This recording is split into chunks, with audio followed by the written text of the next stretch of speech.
साथी नमस्कार धन्यवाद। आज मु नूतन भाव आपको आउ गोटे जिन सेयार करने जाऊँगी ताहा निश्चय डिजिटाली आपण मैंने अवेयर हो पारे।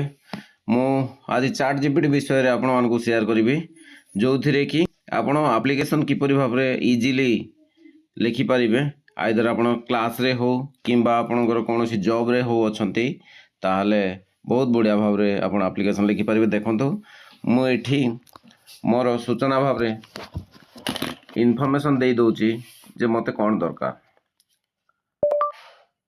Please give me A application for leave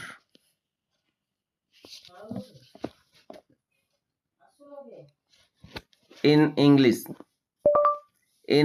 format.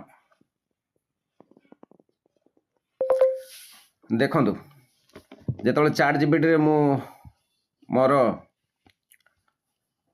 सूचना दे देली तापर पर से किपरि भाव में गोटे एप्लिकेशन आसी जाउची आपण माने देखि पड़थिबे जे इथिरे टू द प्रिंसिपल बा आपण मैनेजर हो हेड ऑफिशियल हो कौन सी इंस्टीट्यूट ताकू देवे सब्जेक्ट एप्लिकेशन फॉर लीव एवं रेस्पेक्टेड सर मैडम लिखि पारिबे एवं इथिरे जहाँ लेखा है ताको आपण कॉपी करिकी जदि कंप्यूटर कर कॉपी पेस्ट करें एवं जो रिक्वायर्ड डाटा रही स्टार्ट डेट एवं एंड डेट से गुड़ाक आप डेट अनुसार देदेवे केते दिन देदेवे। तो निश्चय मु भावुची एटा गोटे हेल्पफुल मेसेज निश्चय आपको आप फॉलो करंतु एवं आप आराम से